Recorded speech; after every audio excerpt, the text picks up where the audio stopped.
Good afternoon, everybody. Welcome to Deepblocks weekly webinar. My name is Michael Pavone, Chief Revenue Officer of Deepblocks, and as we bring you this week's webinar, we're going to be talking about the city of Miami, and we're going to be looking at assemblage of the city of Miami, just looking at various parcels and see how we can consolidate those parcels and do an assemblage and look at the development potential on that particular assemblage. But before we get started, just going to give a few more minutes to let some more people join our webinar this week. Again, I do appreciate you taking the time to join us this Thursday afternoon. And again, if you have any questions throughout the webinar, please feel free to use the chat and send out a question. You can always reach me after the webinar, michael@deepblocks.com.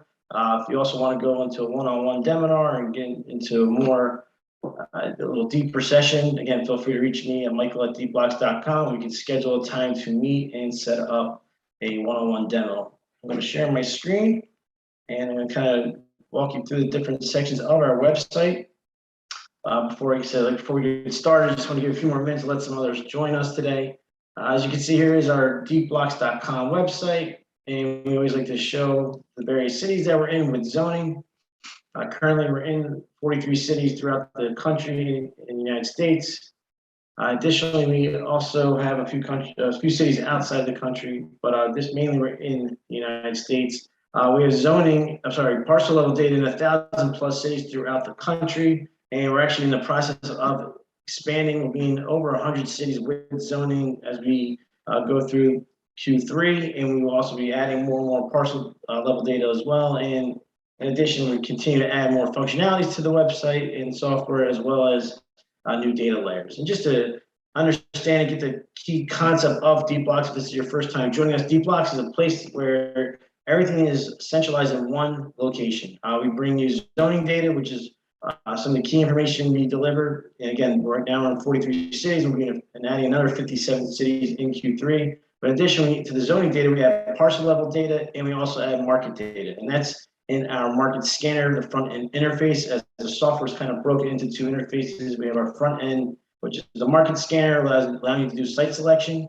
Once you select your site, you go into our second interface, the Explorer interface, and there you'll do 3D modeling, financial analysis, a 1-year back of the envelope return on costs. So again, from A to Z, this development phase, you can go through various what-if scenarios, find the true potential of a particular site, and you can do it in a matter of minutes versus taking sometimes weeks and months in the older ways with using consultants and different architects. So here at Deepblocks, we're trying to streamline that process, and again, trying to get you working at the speed of the market. But there's a lot of opportunities out there. There's tremendous development going on, and again, Deepblocks is a way of capturing that edge and staying ahead of your competition. So it's a very impactful piece of software.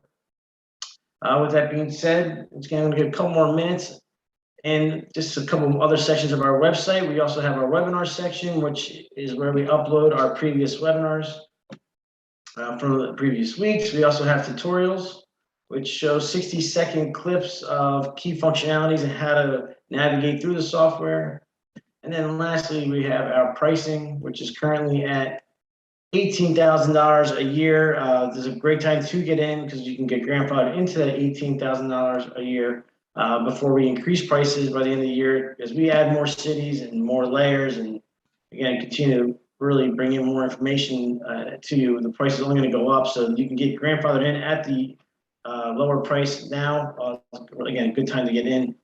So again, feel free to reach out to me to discuss pricing. All right, so with that being said, let's kind of get started. Let's jump in. As I mentioned today, we're going to be exploring and kind of going through the city of Miami, where we do have zoning. And we're going to kind of locate and look for smaller parcels in a high density area and create an assemblage. And then on that assemblage, we're going to kind of go through a what-if scenario and a potential development on this particular assemblage. But like what I like to normally do is I want to go through the market scanner first, kind of show you the search functionality, how to locate these parcels, and then we'll use the assemblage tool in our market scanner, and then we will continue to preliminary underwriting and go into, again, that second interface, the Explorer interface, where we will do that 3D modeling, and we'll go through a feasibility analysis and understand what-if scenarios to truly optimize and create the best development play on this particular assemblage. I want to go to my search engine, and again, I'm going to be searching in the city of Miami. I have a particular area that I'm kind of honing in on for this webinar. It's kind of right near the water. It's near Northeast 26th Street. There we go. All right, as my screen loads, just to kind of give you a little piece of advice, if you've been on Deepblocks before, just again, it's a SaaS product. We recommend, kind of using on a bigger screen always helps if you use on your laptop as well. But using Chrome seems to be the best browser to use. But we also like to recommend I like to keep my screen around 80%. What that allows me to do is capture more and more parcels. It really enhances my search, and really, again, because the goal is to scan through as many parcels as possible and kind of narrow down and find that best opportunity, or again, a few opportunities to go through the development analysis and financial analysis to truly figure out the best option based on your criteria. But this is our, again, market scanner / search engine. I want to zoom out a little bit. This is, like, as I mentioned, we're in the city of Miami. To the left, just to kind of quickly go through the different panels on the viewport, we have our tools section here. You can search in this particular view that I'm showing, or we can turn on the satellite layer. Here's our select parcel tool, which selects one parcel at a time. Here's with the little plus sign is the assemblage tool, which is where we're going to be focusing today. I'll be using this tool in a little bit. Our draw a parcel tool, which allows you to draw a parcel pretty much anywhere in the world and still use our software and do 3D modeling as well as the financial analysis. If you're within the United States, you can draw a parcel outside the cities that we do not have zoning and still look at market data and, again, go through that feasibility analysis. And then we have the ability to copy parcels and paste them, so you can now just draw one parcel. So if we're looking to do a townhome, a bunch of townhomes in a larger parcel, we can copy that townhome and paste them and kind of go through that evaluation as well. It's a very flexible feature and extremely useful. So here's our market scanner panel below. This allows you to search based on the various pieces of criteria. We can search by zoning districts, uses allowed, and then you can kind of refine that search and really, again, reduce those results from thousands and thousands of parcels to a handful based on criteria you're trying to meet in order to develop your particular project. All right, and then over here on the right side, we have our map layers, which we like to activate as we're going through our search, just to give you some different types of market data, anywhere from, we can give you different types of office rates, leasing rates for residential, retail. We also show demographic data, as well as we have the opportunity zones, a buildable area ratio to give you kind of a density, which we call development density, to understand the build on a particular site. We show unit density, kind of give you an idea of units allowed in a particular, throughout a particular area. So just a lot of key information to really help you understand and analyze a market and really truly make a very educated and calculated decision. And we also have our demographic trends. It's kind of a micro level analysis. As you kind of figure out where your site is, you can really hone in and look at the different trends based on population, employer population, median income, and median rent, and kind of see where the trends are going. It's all based on census data. So any layer we have here is represented in our map legend, which shows how the data is sourced as well as how it's represented in our software. So this being said, now I kind of jump into searching for particular parcels to create this assemblage. So kind of getting into this topic for this week's webinar. I'm going to kind of bring a couple of different angles just to show you different perspectives for how to use the software. So first, I'm going to zoom out a little bit more. I'm going to actually turn my screen and kind of give you a little different look. I'm going to jump into 3D mode as we do this search and look for certain parcels that I want to create an assemblage. So before we kind of really hone in on a particular area, I want to get a nice overview and use some of the map layers and truly analyze this particular part of the city of Miami. So one of the first things I'm going to do is go to my people layer. We're going to turn on the median income. This is a heat map. So again, more of a nice general overview of the median incomes in this particular area, and kind of get an idea of and feel for what what type of play I'm looking to develop for this assemblage. So we have 51,000 there, 69,000. 87 in this particular region over here, 20, so a little bit lower income on this side.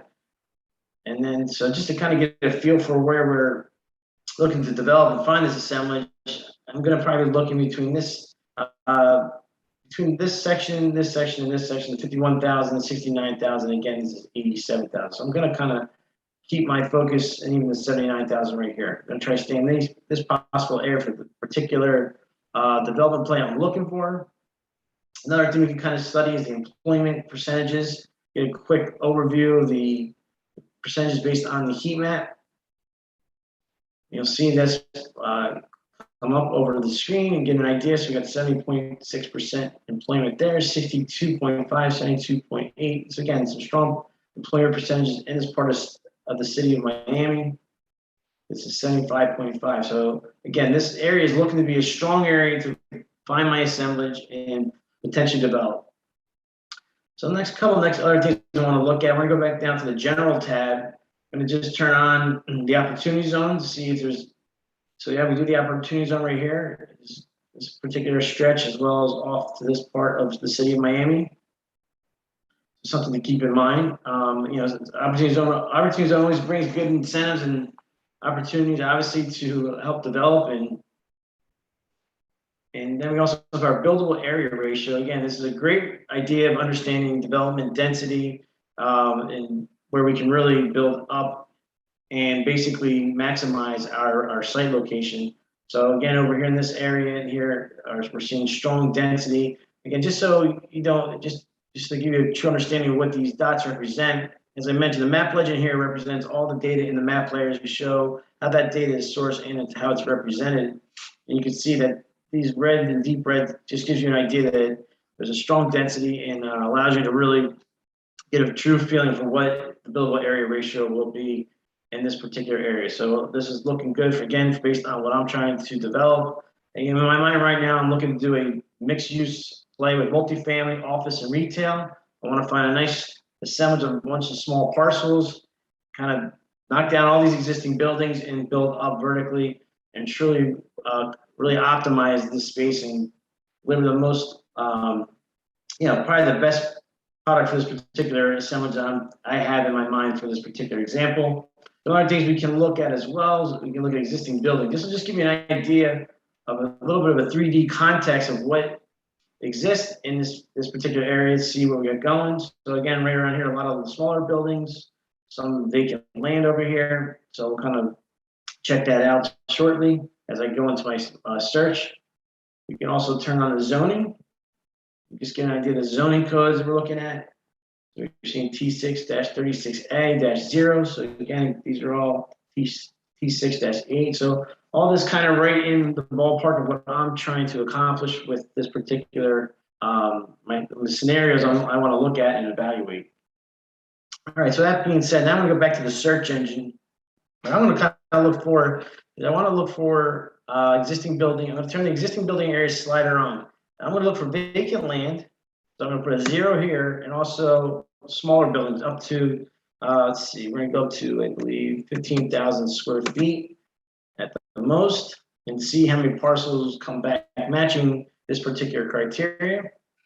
So we got 5,855 parcels matching. I'm going to zoom in a little bit, try to start kind of honing in on some particular parcels and see what makes the most sense for this particular development play that I'm looking to create.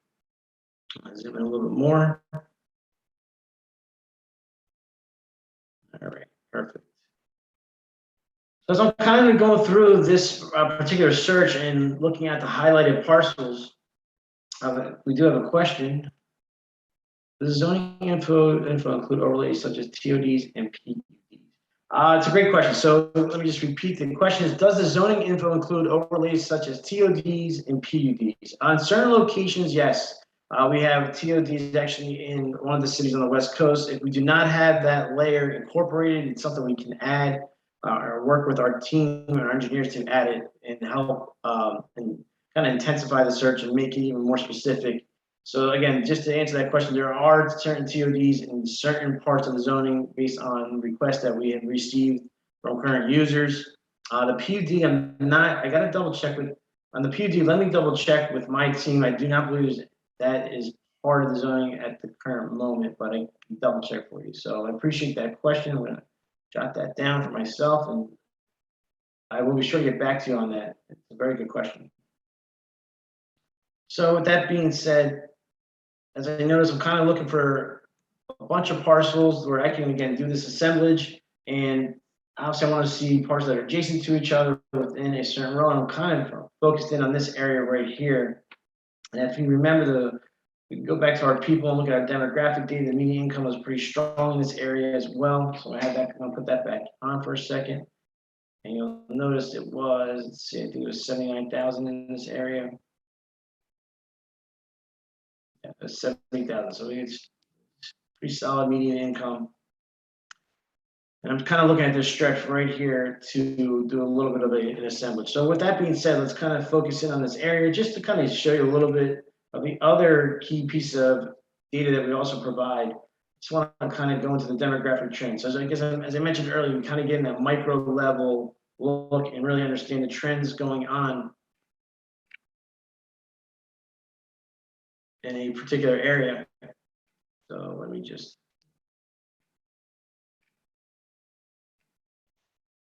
So we kind of look at this based on these different trend lines here. And we can notice and see what's going on in this particular area. And what the best way to do is you put your mouse over these little square boxes. They'll start to highlight the sections that you're focusing in on. And we're going to be looking, I believe, at 2706. Yep. So we're going to turn off all the other, these are census tracts that we're looking at. I'm going to focus in on 2706. And now we can see a really strong increase in population.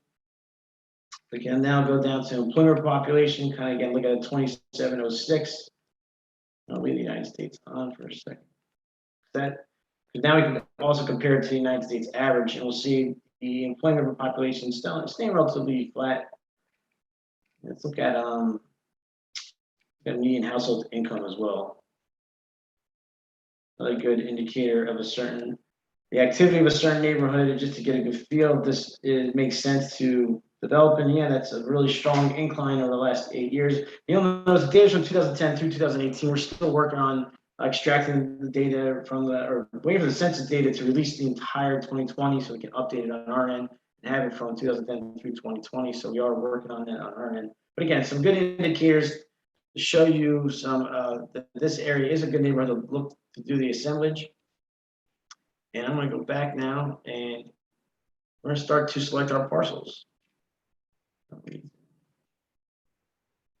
right, so the areas that I was looking at was right here between Northeast 26th Terrace and Northeast 26th Street. So it's going to be right here.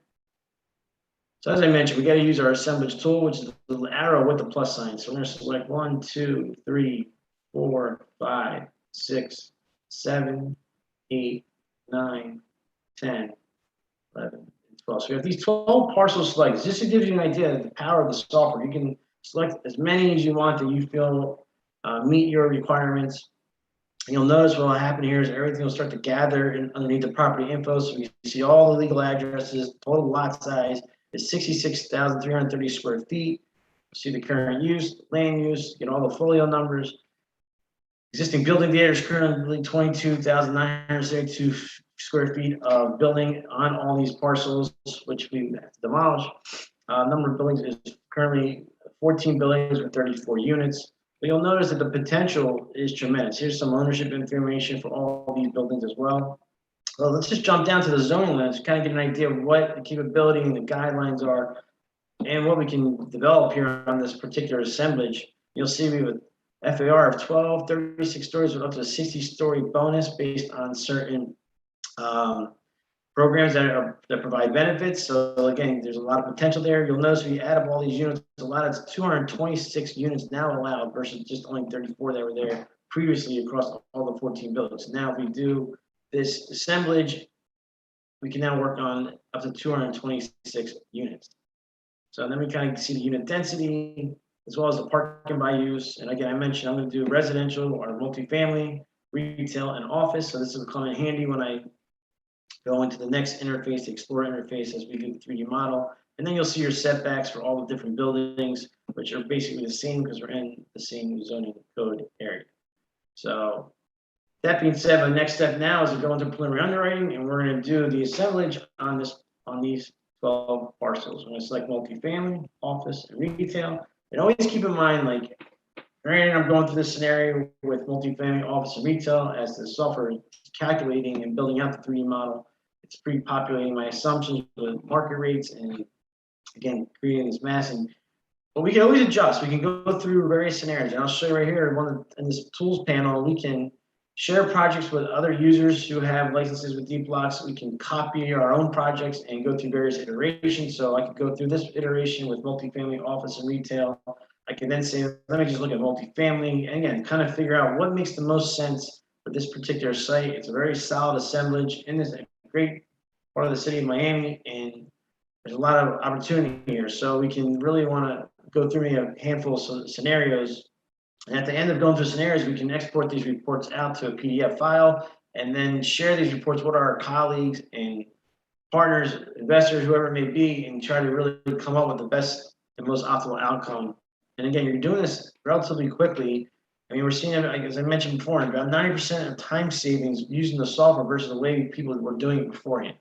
Just because you can go through all these scenarios, use the modeling, and really shape the building to the way it makes most sense for you and create, again, that most optimal outcome. So one of the first things I'm going to do now that we have the 3D modeling is that you'll notice that 100% lot coverage, so we're going to adjust it accordingly. The first thing I'm going to do is I'm going to put in 226 units, which is total units allowed for this assemblage. I'm going to go into my office space. I'm going to update the square footage of the office. We're going to do 113,636 square feet of office. For retail, we're going to do, I believe, 22,727.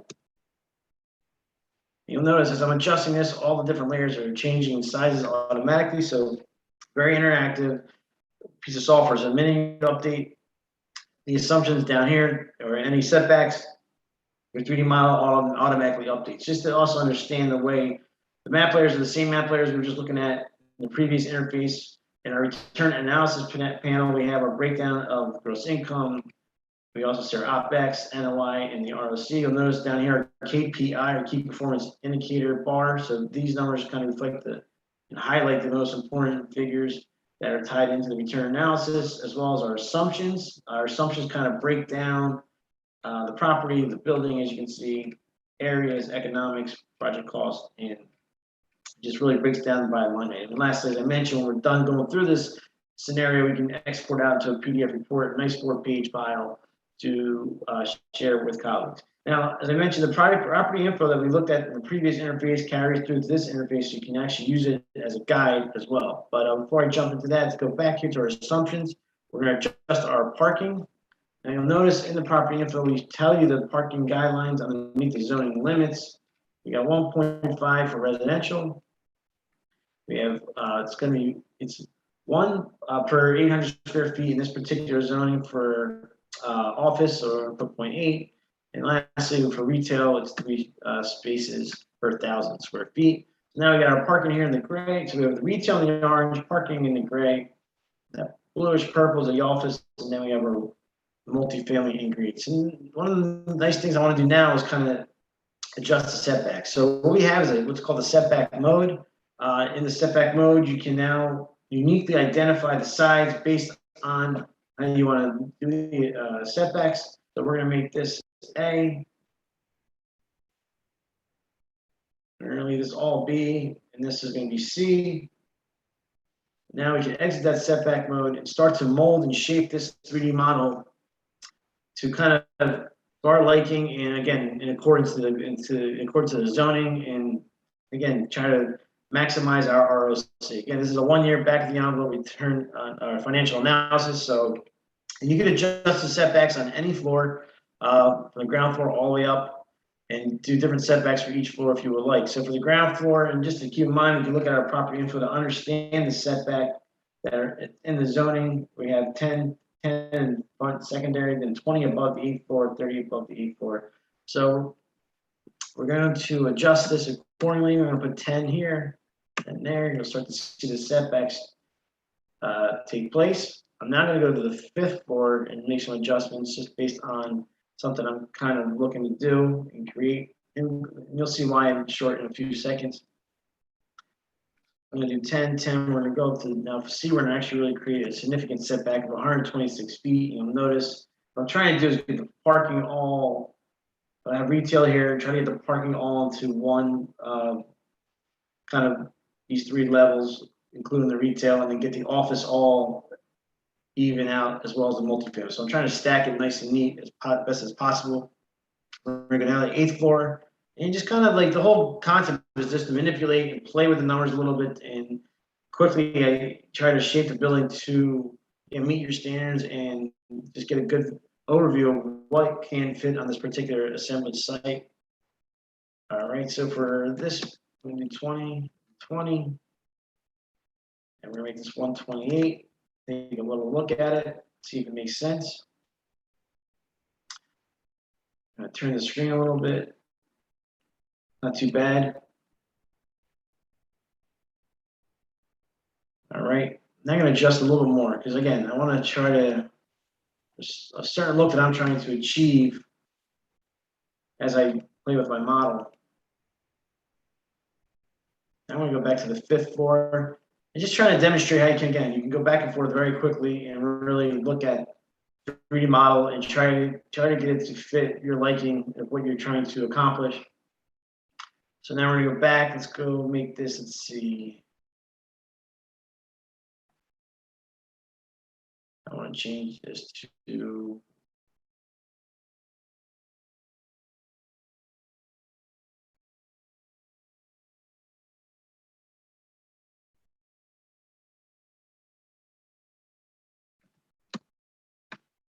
all right, so we can make this about 115 and kind of get, you'll notice we'll get almost all the office on those 3 floors.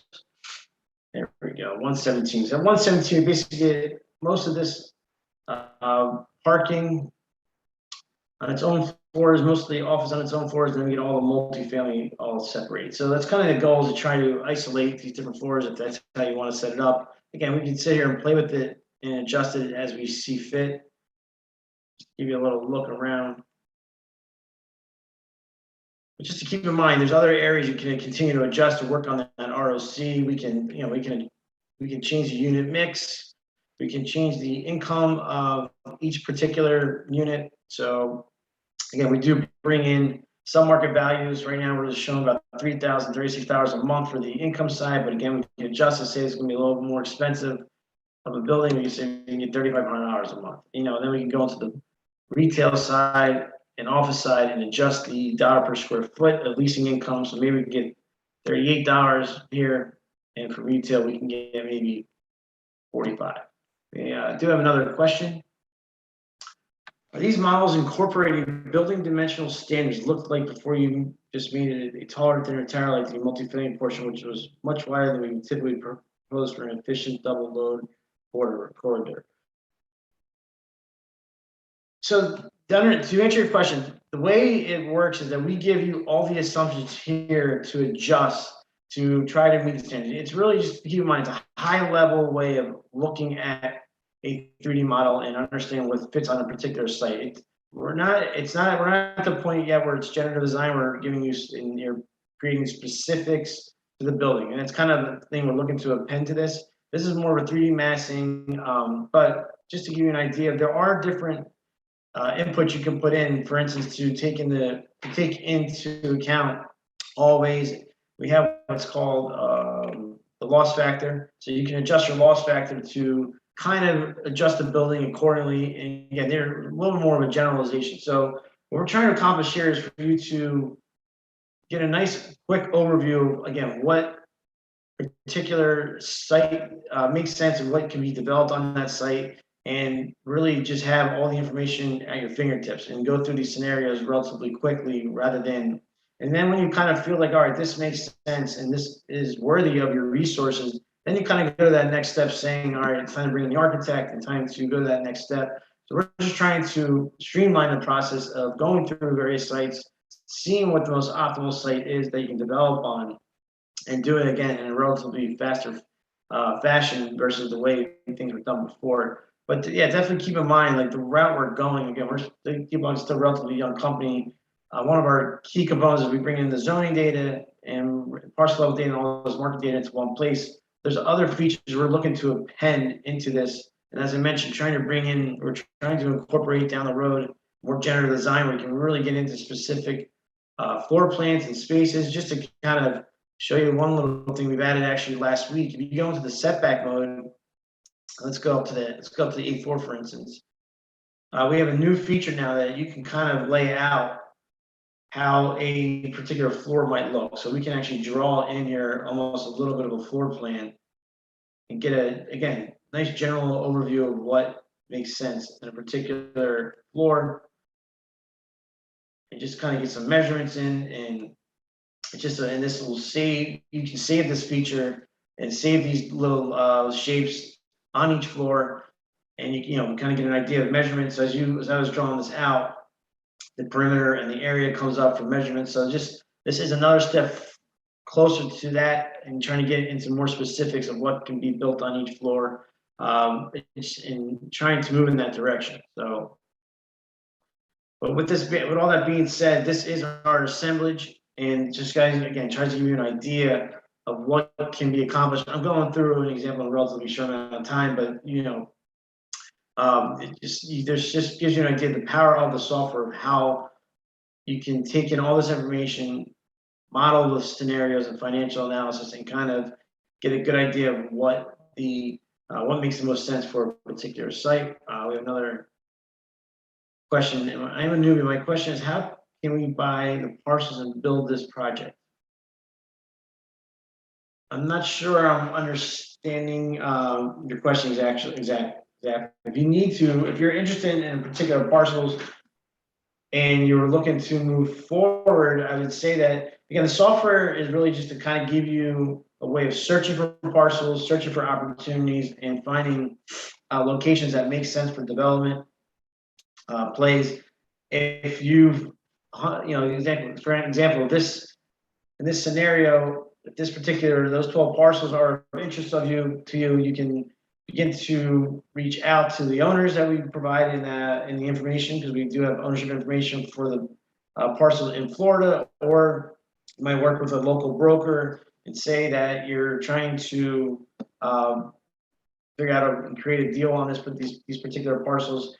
Again, so what we're trying to do is allow you to find these parcels very quickly, understand the development potential, and then start your process, instead of kind of going the other way around, where it's all a very manual, fragmented process of dealing with various individuals. We're trying to get you to really understand it and say to yourself, this makes tremendous sense, and there's a lot of potential here and a lot of money to be made here. Now let me kind of go network my resources. So that's kind of the steps to how this all kind of takes place.